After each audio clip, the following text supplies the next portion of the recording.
"I don't need a man to survive," she said, and slammed the door so hard the glass window in the upper frame cracked clean down the middle. Silas Crane stood on the porch with his hat in his hands, rain dripping off the brim, watching the fracture spread through the old glass like a river finding its way through stone. He'd only asked if she needed help patching the south wall. He could see the warp from the road, boards buckling inward, nails working loose, the whole structure groaning like a ship taking water. He was a carpenter by trade, had been for 16 years, and he could read a building the way some men read a Bible. That wall had maybe 2 storms left in it before it gave. She didn't care. That was clear enough. He stepped off the porch into mud that sucked at his boots and looked back once at the homestead. A 2-story clapboard house sitting alone on a rise of dead grass and stubborn mesquite, 3 miles outside of Contention, Arizona territory. The paint had given up years ago.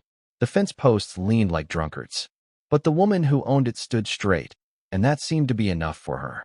Silas walked back toward town along the rutted road, his toolbox balanced on one shoulder, rain turning the dust to paste beneath his feet. He'd arrived in Contention 3 days ago on a freight wagon, looking for work the way a needle looks for a vein, drifting, probing, never staying long enough to draw blood. The town was a lean collection of false front buildings hunched along a dry riverbed that only filled when the sky turned mean. A saloon, a general store, a livery, a marshal's office that hadn't seen a marshal in 8 months. The kind of place that swallowed people and forgot to spit them back out. He'd found a room above the farrier's shop for $2 a week and picked up odd jobs, fixing a porch rail, replacing a window sash, mending a chicken coop for the widow who ran the boarding house. Small work, forgettable work, the kind that kept his hands busy and his mind from circling back to things he'd buried in a graveyard that didn't exist on any map. The rain hardened as he reached the edge of town. By the time he pushed through the batwing doors of the saloon, his coat was heavy with water and his boots left dark prints on the warped floorboards. The place was nearly empty, an old man nursing whiskey in the corner, a barkeep wiping glasses with a rag that looked like it had seen worse days than the town itself. "Rough out there," the barkeep said. "Coming down like God forgot the word for sprinkle," Silas said. He set his toolbox down and ordered coffee. The barkeep poured it from a pot that had been on the stove too long. It tasted like boiled dirt and regret, but it was warm, and warmth was a currency he didn't spend lightly. The old man in the corner looked up. "You the carpenter been working round town?" "I am." "The Mercer place," the old man said. It wasn't a question. "You tried helping her." She made her position clear. The old man laughed, a dry, rattling sound, like tumbleweed scraping across bone. "Hannah Mercer. Husband died 2 years back. Luke, his name was. Good man. Built that house with his own hands, or tried to. Wasn't much of a builder, truth be told, but he loved that woman enough to try." He took a slow pull of his whiskey. "She's been alone since. Won't take $1 she didn't earn. Won't accept a hand she didn't ask for. Runs 6 head of cattle, grows enough vegetables to keep herself fed, and fixes what breaks with whatever she's got. Stubborn as a mule with a grudge." "Respectable," Silas said. "Foolish," the old man corrected. "There's a difference. Respectable is knowing you can stand alone. Foolish is refusing to sit when your legs are shaking." Silas didn't answer. He turned the coffee cup in his hands, feeling the heat seep into his fingers. The rain hammered the roof above them, a sound like 1,000 small fists beating against wood and tin. Through the saloon's grimy window, he could see the road turning to soup, the sky pressing lower, darker, the kind of storm that didn't come through often but left marks when it did. "Harlan Voss been by yet?" the old man asked.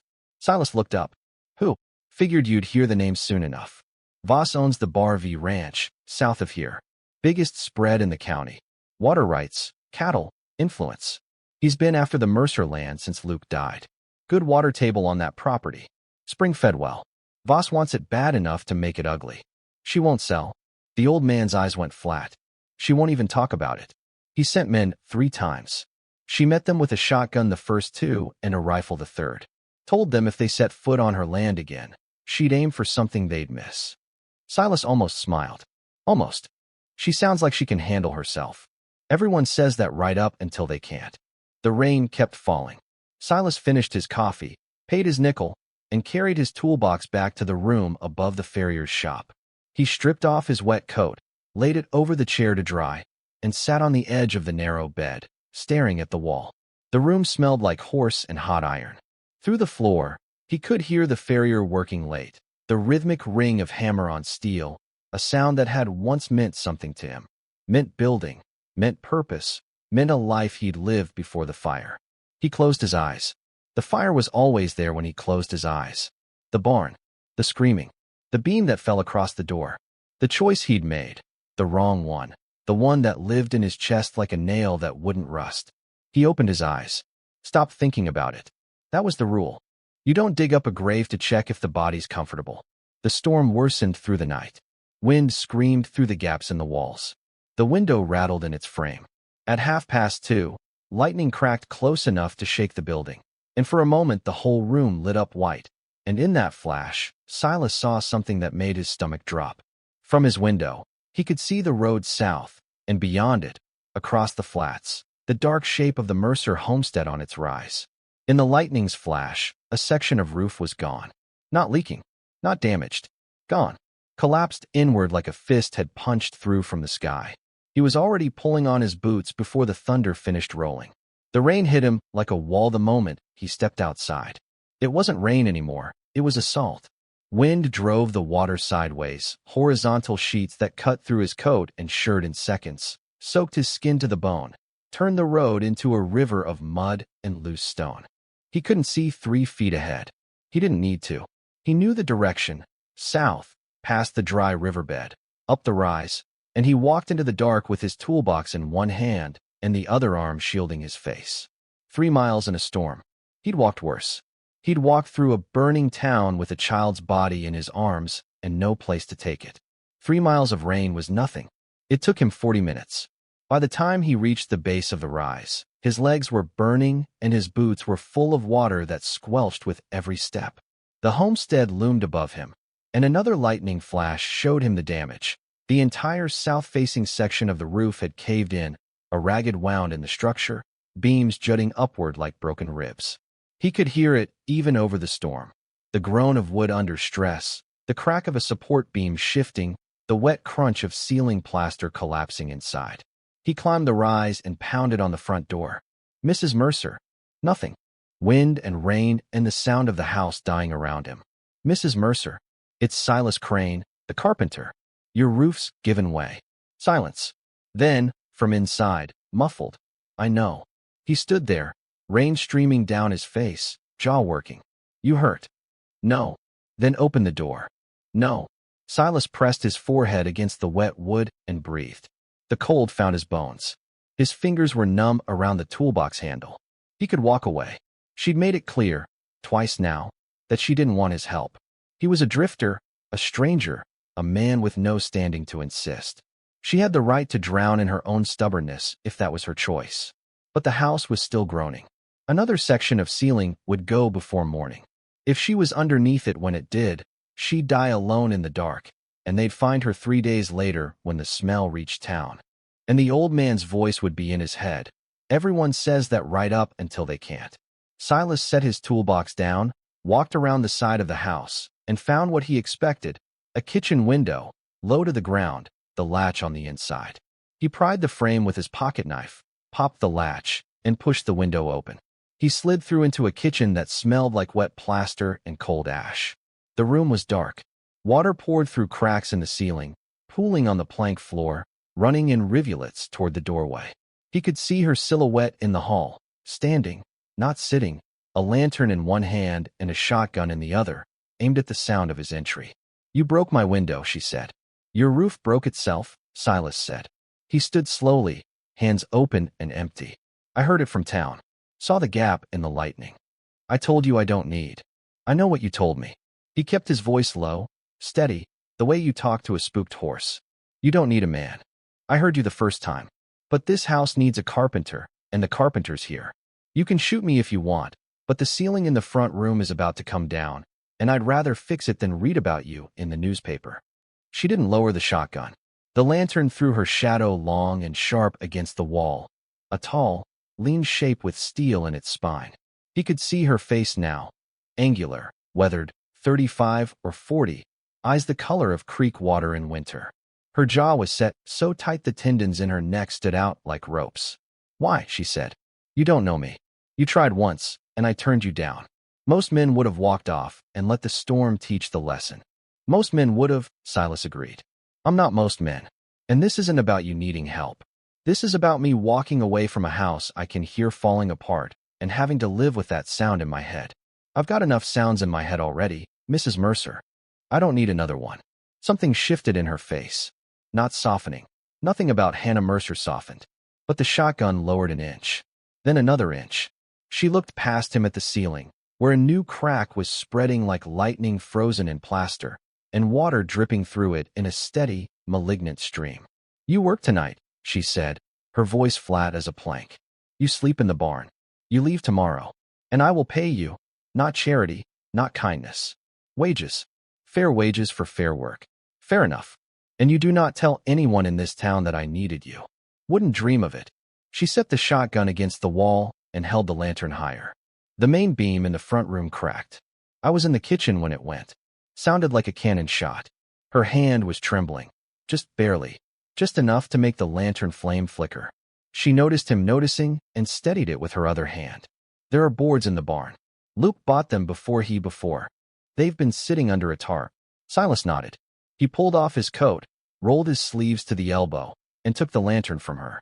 Their fingers touched for half a second. Hers were ice cold. She pulled back as if the contact burned. "The barn's out back?" he asked. "Through the side door, 30 yards. Don't trip on the irrigation channel." He went. The rain swallowed him again as he crossed the yard, found the barn, and dragged out the stack of rough-cut boards Luke Mercer had left behind. They were good wood, pine, straight-grained, properly dried. A man who'd bought wood like this had meant to build something that lasted. Whatever he'd been, Luke Mercer had loved this place enough to stock it for the future. Silas carried the boards to the house, set up a makeshift brace against the broken beam, and began working. The ceiling was worse than he'd feared. The main support had split along the grain, and the secondary beams were bowing under the redistributed weight. He'd need to jack the roof, replace the beam, and shore up the joists before the next gust brought the whole thing down. He worked through the remaining hours of darkness. Hannah didn't sleep either. He could feel her watching from the hallway, the shotgun never far from her hand. She didn't speak. She didn't help. She stood guard over her own pride, and he let her. At one point, he looked up from the brace he was nailing and saw her face in the lantern light. She wasn't looking at him. She was looking at the cracked beam, at the boards her husband had bought, at the house that was fighting to stand, and her eyes were wet, not crying, not quite, but holding something back with the same ferocity she held everything else. Silas went back to work. He'd learned a long time ago that some wounds don't need witnesses. By dawn, the worst was stabilized. The front room was a mess of debris and water, but the roof was holding. The beam was braced, the joists reinforced, the collapse stopped. He stood in the wreckage, arms aching, hands raw, and looked at what he'd done. It would hold. For now. Hannah stood in the doorway. She looked at the repair, then at him, and something passed between them that neither would name. "Wages," she said. $5. "Four's enough." "5. You worked through the night." He nodded. She went to get the money, and Silas looked out the broken window toward the south. The storm was breaking, gray clouds splitting to show pale gold light behind them. And on the road, still distant but visible through the clearing mist, 3 riders were moving toward the homestead. He knew before they got close. He knew by the way they rode. Unhurried, confident, spread wide across the road like men who owned everything they looked at. Harlan Voss's men. Hannah saw them too. She came back into the room with a $5 coin in her hand and stopped dead when she followed his gaze out the window. The coin stayed in her fist. Her whole body changed. The weariness of the night vanished, replaced by something coiled and electric. She moved to the shotgun on the wall with the efficiency of a woman who'd done this before. "How many?" she asked. 3. Same as last time. She broke the shotgun open, checked the shells, snapped it closed. "Voss sends 3. He thinks 3 is enough to scare a woman." "Is it?" She looked at him. The morning light was gray gold through the ruined window, and it caught the edge of her jaw, the set of her shoulders, the way she held the shotgun, but against her hip, barrel angled up, not shaking. "No." Silas set his hammer down. Mrs. Mercer. Don't. She cut him off without raising her voice. Don't tell me to stay inside. Don't tell me to let you handle it. Don't tell me to be careful. I have buried a husband, held off cattle rustlers, outlasted 2 droughts, and sat up every night for 2 years waiting for someone to come tell me the man who killed Luke finally got what was coming to him. 3 riders don't make me flinch. I wasn't going to tell you to stay inside, Silas said quietly. I was going to ask if you have a second gun. She paused, studied him, then reached behind the door frame and pulled out a Henry rifle, worn but clean, and held it out. Can you use it? I can use anything that fires. The riders reached the base of the rise and stopped. Through the clearing mist, Silas could see them clearly now, broad-shouldered men in dusters, hat brims pulled low, sitting horses that looked like they cost more than most men's houses. The one in the center was bigger than the others, with a red beard and a scar that ran from his left ear to the corner of his mouth. He didn't carry a rifle. He carried a coiled rope on his saddle, and that detail made Silas's skin prickle. They're not here to talk, Silas said. They never are. Hannah stepped onto the porch, shotgun at her hip. Silas followed, the Henry in his hands, standing to her left, slightly behind. He didn't front her. This was her land, her fight, her doorstep. He was the carpenter. But the carpenter had a rifle now, and he'd made his choice. The red-bearded man spurred his horse up the rise. He stopped 10 yards from the porch and looked down at them with the particular boredom of a man who'd done this enough times to find it tedious. Morning, Mrs. Mercer, he said. His voice was deep, unhurried, like a mill wheel turning. Mr. Voss sends his regards. Voss can keep his regards, Hannah said. And you can ride back and tell him I said so. That's a shame. The man leaned forward in his saddle, arms draped over the horn. See, Mr. Voss was hoping this could be civil. He's a patient man, but patience has a season, and this season's about done. He's offering you fair price for the land. $300, which is more than it's worth, and all you have to do is sign and leave. The land's not for sale. Ma'am, everything's for sale. The only question is whether you sell it for money or whether it gets taken another way. His eyes drifted to the collapsed roof, the debris visible through the broken window. Shame about your roof.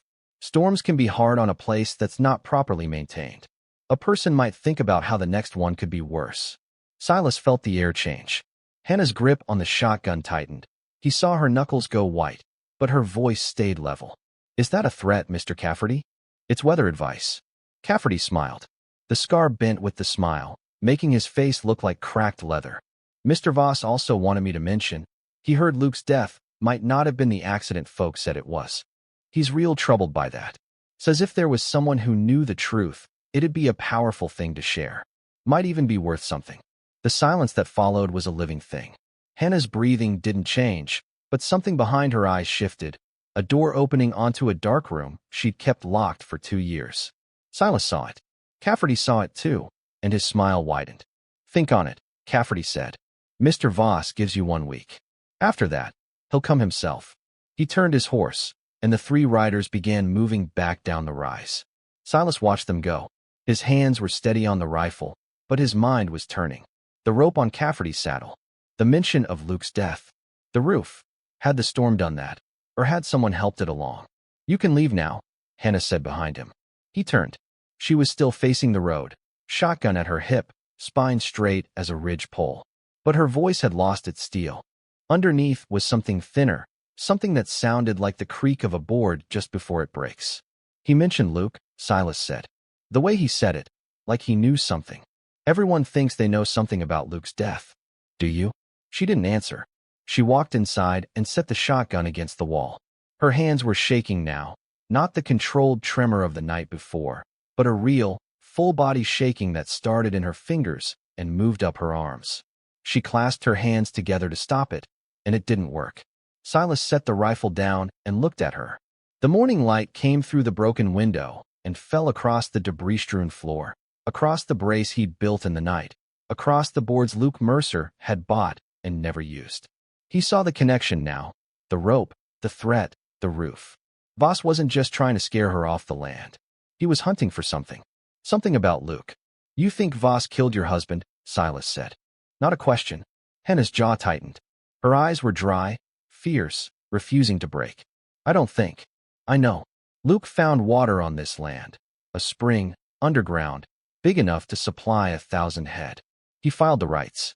2 weeks later, his horse threw him on a flat road in good weather, and he broke his neck. She swallowed. Luke trained that horse himself. It never threw him. Not once. Not ever. And the marshal? There is no marshal. There hasn't been one in 8 months. The last one rode out after Voss's men burned a homesteader's barn south of here. Said he was going to Tucson for backup. Never came back. Silas looked at the floor. At the boards. At the house that Hannah Mercer was trying to hold together with the same ferocity she held herself. Board by board, nail by nail. Refusing to admit that the structure was failing. 1 week, he said. Then you should go? Before the week is up. This isn't your fight. He looked at her. The carpenter in him saw the cracks, in the walls, in the woman, in the space between what she said and what she meant. The man in him saw something else. A person standing on a porch with a shotgun and a secret, daring the world to come take what was hers.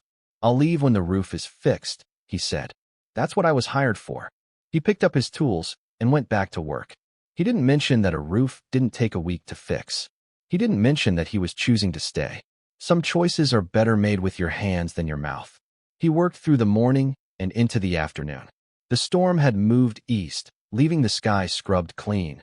That sharp, brittle blue that only comes after a desert rain, when the air smells like wet sage and creosote and the world feels briefly new. Silas replaced the cracked beam, reinforced the joists, laid new planking across the gap. The wood was good. Luke's wood. Each board he cut and nailed felt like a conversation with a dead man. A man who'd bought pine and never got to use it, who'd loved a woman enough to build her a house that wasn't quite good enough to last, who'd found water on his land and died for it 2 weeks later. Hannah worked alongside him. Not at first. At first, she disappeared into the kitchen and he heard pots, the pump, the scrape of a chair. But around midday, she came out carrying a plate of cornbread and a jar of preserves, set it on the porch rail without a word, and went back inside. He ate standing up, and the cornbread was dense and slightly burned, and it was the best thing he'd tasted in a month. By afternoon, she was holding boards while he sawed. By evening, she was passing him nails, measuring distances, holding the lantern while he worked in the shadowed corners where the last light couldn't reach. They didn't talk much. The work filled the space between them, the rhythm of hammer and saw, the creak of wood settling into place, the quiet satisfaction of a structure finding its strength again. When the last plank was nailed and the roof was whole, they stood together in the front room and looked up at it. Solid. Level. True. The kind of work that would hold for 20 years if the world let it. Luke couldn't get that beam straight, Hannah said. It was the first personal thing she'd said to him since the night before. He tried 3 times. It kept bowing. He said the wood was cursed. Wood isn't cursed. It just needs to know where it belongs. She looked at him, a long, measuring look that had nothing to do with carpentry. Then she went to the kitchen and came back with 2 cups of coffee. Real coffee, not the boiled dirt variety from the saloon. She sat on the floor, not in a chair, on the floor, her back against the wall, her legs stretched out in front of her, and he sat across from her, and they drank in the quiet of a house that had stopped falling apart. Where are you from? She asked. Everywhere. Missouri born. Drifted west after the war. Never found a reason to stop. What kind of war? The kind that teaches you to build things. I was a military engineer. Built bridges the army blew up, rebuilt them, watched them blow up again. Learned that everything you make can be taken from you, so you'd better be ready to make it again. You sound like you're describing a punishment. Maybe it is. She turned the cup in her hands. The lantern was low, and the light caught the edges of her face, the lines around her eyes, the scar on her left knuckle, the way her hair had come loose from its pins and fell in dark strands across her temples. She looked tired. Not the tiredness of one night, but of 2 years of standing alone on a porch with a shotgun, waiting for the world to make its next move. I never asked you to stay, she said. No, you didn't. Then why are you here? And I don't mean the roof. The roof's done. Why are you still here? Silas set his cup down. He looked at his hands, scarred, calloused, the hands of a man who'd built and rebuilt and buried more than he'd ever admit. I had a family once, he said. The words came out like nails pulled from old wood, slow, reluctant, leaving holes behind. A wife, a daughter, Sarah and Lily. I built them a house outside Springfield. Barn, fences, a well. I was proud of it. Thought it was the best thing I'd ever made. He paused. The barn caught fire. Lightning, same as your roof. Sarah was inside. Lily too. He stopped. Swallowed. I got to the barn, and the main beam had fallen across the door. I could hear them inside. I tried to move the beam. Couldn't. I ran for help. By the time I got back, he didn't finish. He didn't need to. Hannah's cup was still in her hands. She hadn't moved.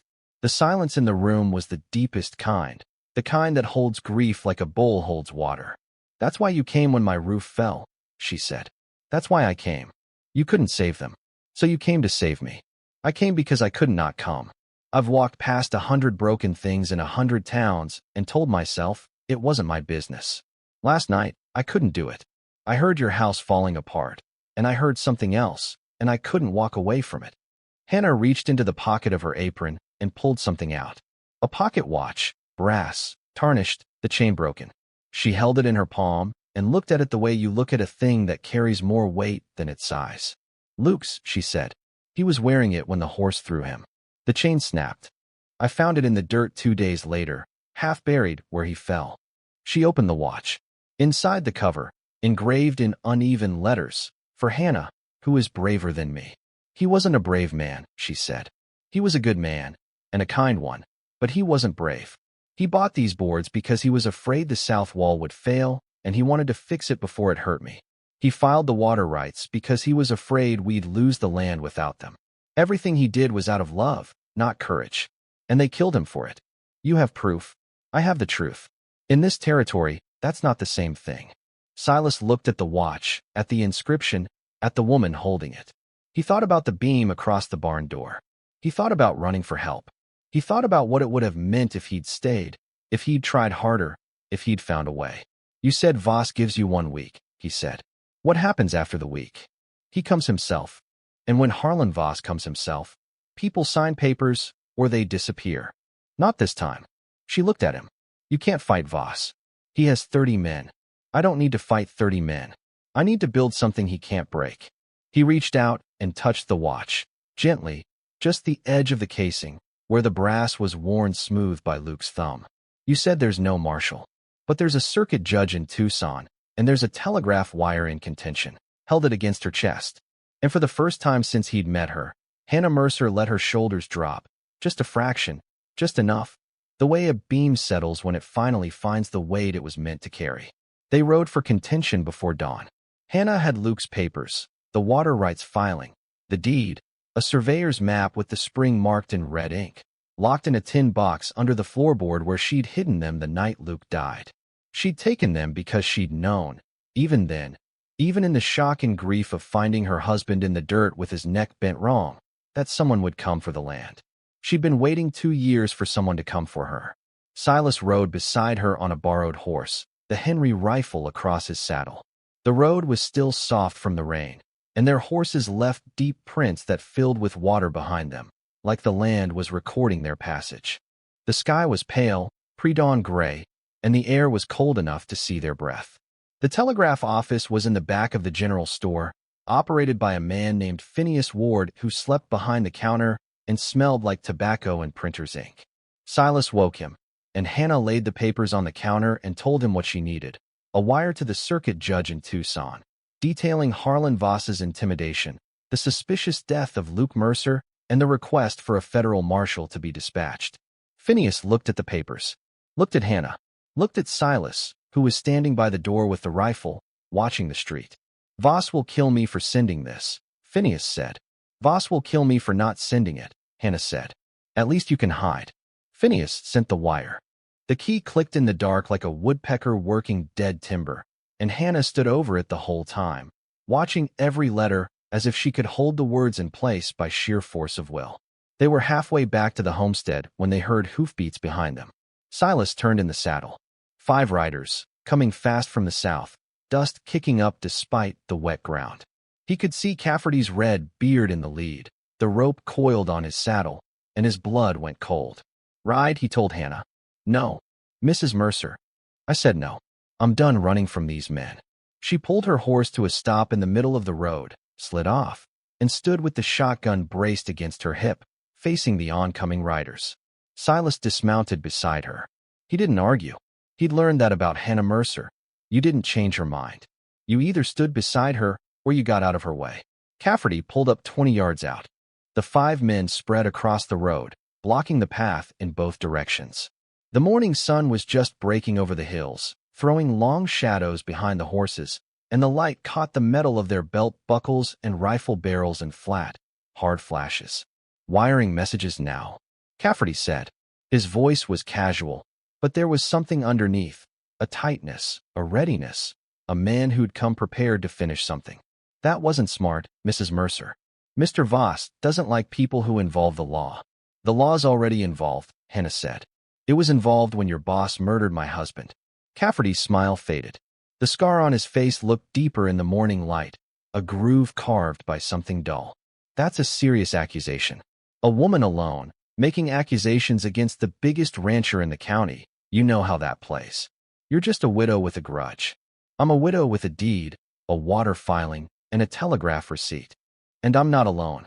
Cafferty looked at Silas. "Who's this?" "The man who fixed my roof," Hannah said.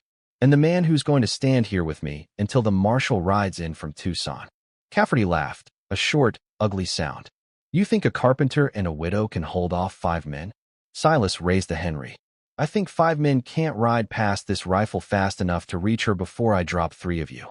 And I think the other 2 will think about whether Harlan Voss is worth dying for." The road went quiet. The horses shifted and blew. Somewhere behind the hills, a coyote called, a high, lonesome sound that hung in the air like a question. Cafferty stared at Silas. Silas stared back. The rifle was steady. His hands didn't shake. They hadn't shaken since the night he crawled through Hannah's kitchen window, and he realized with a strange, quiet clarity that they might never shake again. The sound in his head, the barn, the screaming, the beam across the door, was still there. But it was quieter now, muffled, like a voice heard through a wall that someone had finally fixed. "You're making a mistake," Cafferty said, but his voice had changed. The boredom was gone. What replaced it was calculation, a man doing arithmetic, weighing a paycheck against a coffin. "Then ride back and tell Voss I made it," Silas said. "Tell him the wire's already sent. Tell him a judge in Tucson has Hannah Mercer's name on a docket. And tell him that if he wants this land, he can come and take it from a woman who'll put a hole in the first man who tries." Cafferty sat his horse for a long moment. The morning light grew stronger, burning the shadows away, and the road between the 2 groups was bright and bare and empty. No place to hide, no cover to run to, just the honest geometry of distance and a rifle that could cover it. He turned his horse. The others followed. They rode south without looking back, and the dust they kicked up drifted east on a wind that smelled like rain and sage and the last cool breath of a storm that had finally blown itself out. Hannah didn't move until they were gone. Really gone, not just out of sight but out of hearing, the hoofbeats fading to nothing, the road empty and still. Then she let out a breath that sounded like it had been held for 2 years and sat down in the mud, right there in the middle of the road, and put her face in her hands. Silas sat down beside her. He didn't touch her. He didn't speak. He sat in the mud with his rifle across his knees and let her breathe, and the sun rose around them. And the land was quiet in the way that land is quiet when something has been decided that can't be undecided. The marshal came 4 days later. A federal marshal named Duran, hard-faced and methodical, with a badge that meant something and the authority to back it. He read Hannah's papers, examined the surveyor's map, rode out to Luke's grave and looked at the ground, and then rode to the Bar V ranch with 3 deputies and a warrant for Harlan Voss. Voss didn't go quietly. He never could have. A man like that, a man who'd built an empire on fear and thought fear was the same as respect. But he went. They brought him back in irons, and the town of Contention stood on the boardwalks and watched him pass, and no one said a word, and the silence was louder than any cheer. Cafferty turned state's evidence. He told the judge what happened to Luke Mercer. The horse, the spook, the deliberate spook, the man who'd held the brush that frightened the animal on that flat road in good weather. He told it all, and the telling was as mechanical as a windmill turning, a man emptying himself of something he'd been carrying and finding it a relief to be rid of. The trial was short. The verdict was shorter. Hannah Mercer kept her land. Epilogue. Silas stayed. Not because she asked him to. She never did, not in words. But the south wall needed new siding, and the barn had a sag in the roof, and the fence posts along the eastern boundary were rotting where the irrigation water seeped in. And there was always something that needed building on a homestead that had been held together by stubbornness and willpower for too long. He built her a new barn. She paid him wages. He built her a root cellar. She paid him wages. He built her a porch swing, and she looked at it for a long time without speaking. And then she sat on it that evening with Luke's watch in her lap and watched the sun go down, and she didn't pay him for that one. Some things aren't wages. Some things are just what a man builds because the wood is there and the hands are willing, and the woman deserves a place to sit when the day is done. Years later, travelers passing the old homestead 3 miles outside Contention would see a house that stood straight and true, with a good roof and strong walls and a porch swing that creaked in the evening wind. And if they looked closely at the main beam in the front room, they'd see 2 names carved in the wood, Luke and Hannah, and below them, in smaller letters, a third, Silas. He hadn't carved it. She had. He found it one morning, running his hand along the beam, checking for cracks, the way he did every week, the way a man checks on a thing he loves to make sure it's still standing. His fingers found the letters, and he stood there for a long time, reading his own name in the wood of a house he'd rebuilt from the bones of what a dead man had started. Hannah was in the kitchen. He could hear her, the clatter of pans, the hiss of coffee, the quiet music of a woman moving through a home that would not fall. He put his hand against the beam one last time, feeling the grain, the strength, the give and hold of good wood well placed. Then he picked up his tools and went to work.